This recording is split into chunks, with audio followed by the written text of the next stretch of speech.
रौरा घाटे दुबिया गाराई देवो मकनाऊ जारी देवो। आपने देखिए, चूंकि इस बार का छठ पूजा इन लोगों के लिए खास इसलिए भी है चूंकि यहाँ पर एक नई पहल की गई है।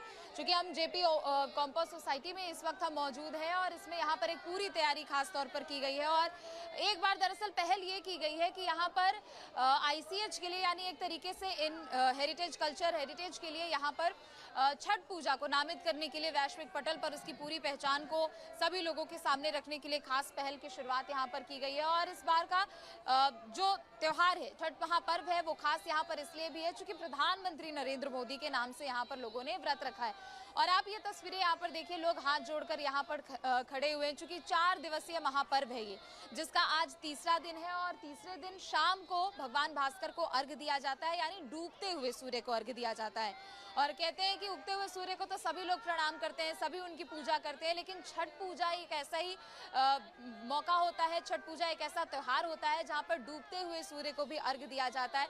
एक एक तस्वीर आप देखिए, चूंकि सोसाइटी में खास तैयारी यहाँ पर की गई है और जितनी भी छठव्रती महिलाएं हैं, चाहे फिर पुरुष हो, बच्चे भी हो, सभी यहाँ पर है। और छठ का इंतजार पूरे साल यहाँ पर किया जाता है और जो पूरी तैयारी होती है वो साल भर की तैयारी आपको इस छठ महापर्व के 2 से 3 दिनों में आपको देखने को मिल जाएगी। चूंकि यहाँ पर देखिए, छठ पूजा में शुद्धता का सबसे ज्यादा खास ख्याल रखा जाता है और कितने तप से, कितने त्याग से इस पूरे त्योहार को मनाया जाता है ये भी आप देखिए। 36 घंटे से ज्यादा का ये निर्जला व्रत होता है।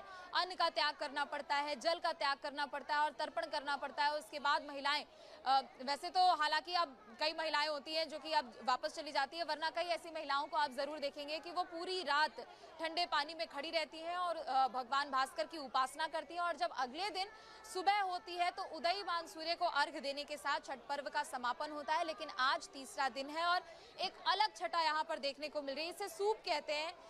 और इसी में जितने भी प्रसाद भगवान भास्कर को अर्पण किया जाता है, जितने भी प्रसाद उनको भोग के तौर पर लगाए जाते हैं, वो सभी इसमें रखा जाता है। एक बार बातचीत भी कर लेते हैं चूंकि कई लोग हैं हमारे साथ।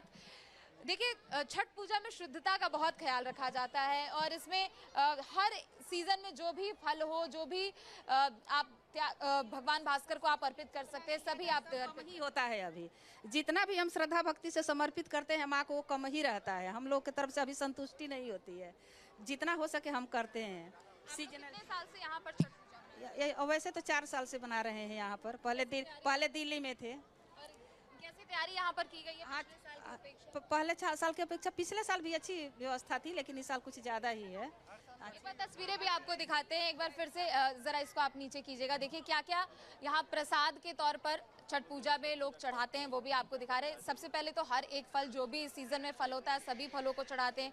फूल यहाँ पर है, गन्ने को भी खास तौर पर यहाँ पर प्रसाद के तौर पर चढ़ाया जाता है। मैं चाहती हूँ कि आप एक बार इसका महत्व बताएं, एक एक जो भी फल आप छठी माँ को और या फिर भगवान सूर्य को आप अर्पित करते हैं। देखिए, ये प्राकृतिक सत्य है और सत्य ही सनातन है।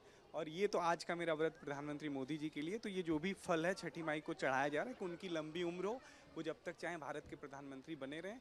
और छठी मैया फाउंडेशन चाहती है कि वो लंबे समय तक उनका आशीर्वाद भारतवर्ष को मिले।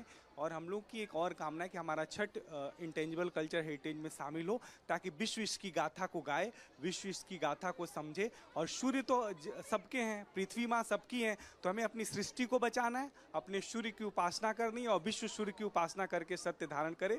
जो रिश्तों में खटास है, असत्यता है, वो खत्म हो। ये देखिए, ये केला है और ये केला बहुत शुद्ध है, इसमें कोई मिलावटखोरी नहीं है। ये संतरा